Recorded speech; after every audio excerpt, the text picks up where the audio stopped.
Yeah, I wrote this song. It's inspired like all of my songs. Well, maybe you should.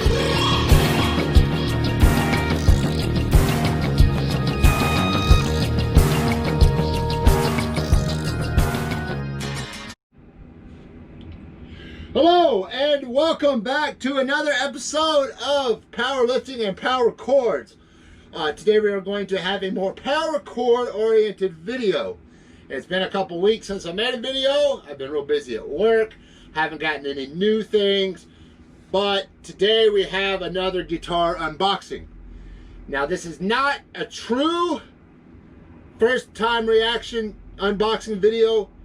I had this delivered somewhere else and I opened it up there in front of somebody who knows more about guitars, at least more knows how to play better than I do. And so this is not my general first reaction, but this is an unveiling, an unboxing. When I first started playing guitar again in March of this year, it's 2020 by the way, the greatest year ever, I was blown away by this finish, but I didn't like the model. I already had one of these models, and so I didn't want to get another guitar that was exactly like one I had, but just in another finish. But when I was at the Guitar Center, when I bought that Fender that I ended up having to return, I probably would have bought it if it was there, but I'm glad I didn't for several reasons. And for one, I didn't know they were going to make it in this model. Now, unlike my last two videos, this box obviously is not a Fender. Now, I've been into Fenders lately, ever since I got back into guitar. My Telecaster, which is right here, which I love more than anything. But I've been waiting on this guitar, and I've been on a list to get this guitar. Now, this is a limited run, dealer exclusive, Sweetwater. My rep, Zach from Sweetwater, hooked me up with this guitar. He also hooked me up with some other things I'll show you here in a minute. I'll leave his email in the description. If you ever need any kind of gear or equipment, talk to Zach. He'll get you whatever you need. Now, without further ado, let's see what we got here. Now we've got, obviously it says Gibson, but that could be anything. Could be, what is it? Is it a Firebird? Is it an SG? Although the Gibson Modern SGs in the black and gray are pretty nice. Let me see here. Oh, it's upside down. Like I said, I've already opened this. I've already played it a little bit. This is not my first reaction, but it is going to be my first official showing of this guitar. It looks like it's a Les Paul case to me. That's my first Gibson case. This is a 2020 Gibson case. See if you can see it here. Take this off. See, it's a very nice case. My other Gibson case is actually a Gaudin case that my Gibson comes in, but yeah, here's my Telecaster that I love so much right here. Oh, here's another thing I was going to show you. This music kit, Nomad Music Care, complete guitar instrument kit with fret polishers and cutters and all the bells and whistles right here. I got this from Sweetwater. It's really nice. Can't wait to restring it. Next thing I'm going to do is restring this Studio. This is my Les Paul Studio. It's a 92 model, but I've had it for 30 years. 20 years at least, since I was 14 and I'm 34. But let's see what we got in this case.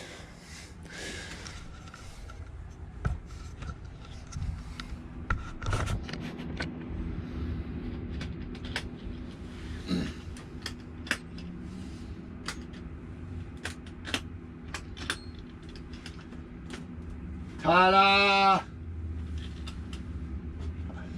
What we have here is a Gibson Les Paul Classic, and my favorite finish that Gibson makes is called Smokehouse Burst.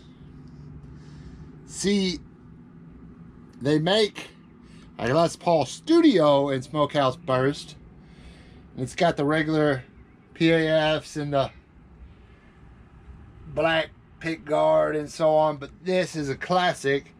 I think it has 59 specs on the neck, but just look at this gorgeous color. It is fantastic. It is a limited run. Like I said, they have the classics now. They come in ebony and heritage cherry and a few other finishes, but this is the only non-studio Smokehouse Burst that Gibson offers right now. And this is a dealer exclusive, available only at Sweetwater and not available anymore. So if you're looking at this, chances are you won't be able to buy one unless somebody decides to sell theirs on Reverb or eBay, but you'll definitely not be able to order a brand new one. So why did I go back to Gibson? Basically because this is pretty. I like the way it looks. And there's a few other features that got me to buy this guitar over just a regular Les Paul Standard or another studio, which I've been playing my studio a lot lately.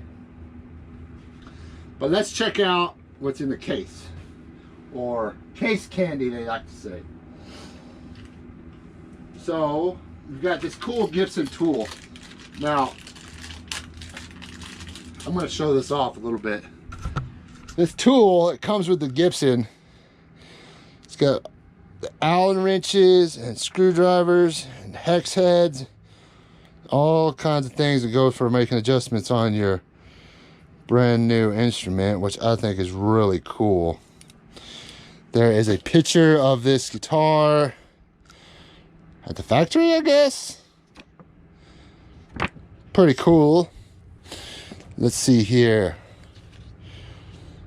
They've got notes from the plant. Got just a regular basic strap. Be cool if it said Gibson on it. Oh, it does! Haha! Winner, winner, chicken dinner. Now, what else we got? Some stuff in here. I don't really see the certificate of authenticity. There's the gold warranty. There's a Gibson cleaning cloth.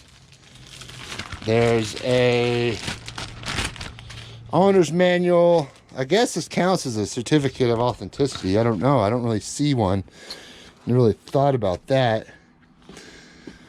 I'll have to find out more about that. But, yep, here we go. There it is. Now, I'm going to pause it for a second. Now, my immediate first impressions, really, I'm going to compare it to my 30-year-old Les Paul Studio, because it's the one I'm familiar with. I haven't really played that many Gibsons out in the wild. I don't know too many people that have them. My dad's a big Fender guy. He loves Strats and all that lame stuff. No, I like Telecasters. But the main difference right off the bat, I noticed, one, it's a lot nicer, of course, but it's a heck of a lot lighter than this is. I mean, this is a slab. This is a chunk of wood. And yes, it looks terrible. I'm about to tear it apart and restring it, re-clean it on my new workbench I got. But this has 9-hole weight relief, and it feels so much lighter. It almost didn't even feel like a Gibson to me because it's so light. And this is so much heavier. Like, I don't know the exact weight, but it is way lighter. Also, this neck is way thicker. This is a classic. I don't know if it has the 59 or the 61. It may not look like it, but it is a lot thinner neck. It's a lot easier to play. It almost feels like a different instrument. Now, these are just my right off the bat observations. I can't talk. And so maybe I could switch these in here. I don't know. But one of the things that sold me on this, which is going to take me a while before I make a demo, and you may not be able to tell, but I certainly will be able to tell, maybe a few days, because these are push-pull pots. So you do coil splitting here. One of them goes in and out of phase. I'm not quite sure what they all do. The one thing I don't like about Gibson in general is I wish they had a master tone and a master volume. Like I had a Chipson Buckethead signature Les Paul, knockoff, Chinese made, that I sold. I didn't even make a video about it. I mean, I have the unboxing, which I might throw into a video or two, but I'm gonna have to really play with this so I can get used to it before I make a playing demo.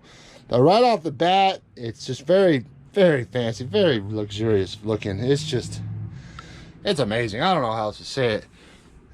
I mean, this really, mother of pearl. I mean, even the headstock, look at that compared difference to that studio. It just looks a lot nicer. It's got kind of Gibson cheesy strings, but look how shiny the hardware looks, brand new. And I'll polish this one up in the next couple days and make it look pretty good too. But so there you have it, folks. I'll have a playing demo for you on this. Try to figure out how all this coil splitting works. I'll play it on my GT40, and I'll play clean, dirty, distortion. But so I've got that Fender, that Yamaha. I don't have a video on that one yet. I have these two Gibsons. I have that Fender over here. Then I got my parts caster that I've had in other videos. That's in Abilene right now. It'll be here soon. So anyway, thanks for watching. I'll get back to you.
So, since this is a Les Paul Classic, I'm going to try to play a little bit of classical music that I know.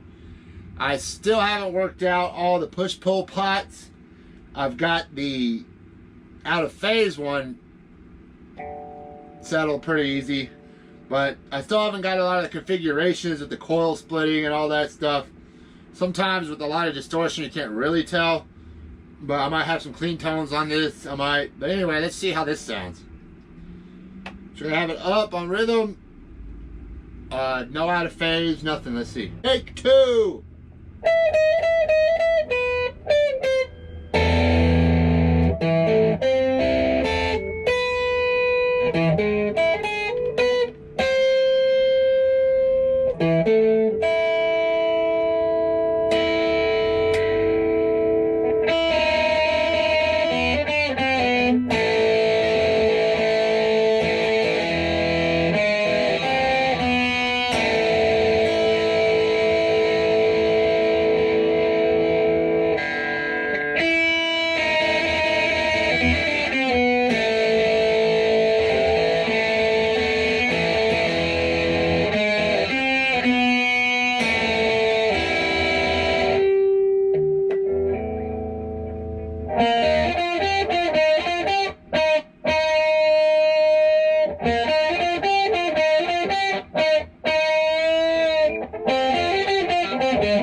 We got rhythm.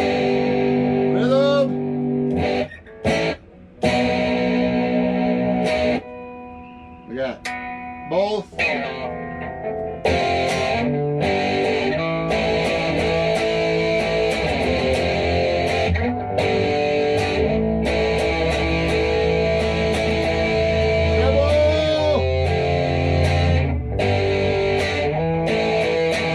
You know, all the presettings on my Fender GT40 has a bunch of goofy names.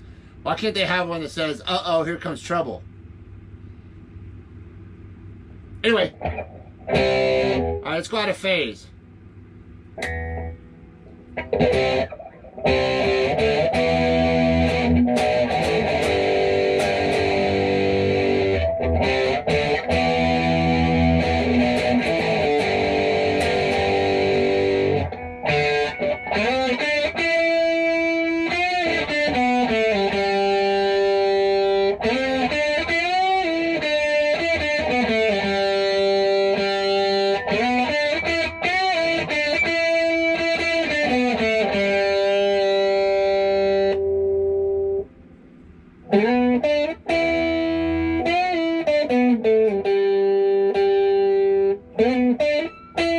How much difference just that one knob makes? Listen.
Anyway, I need to work on a lot of stuff, but let's see. Coil split.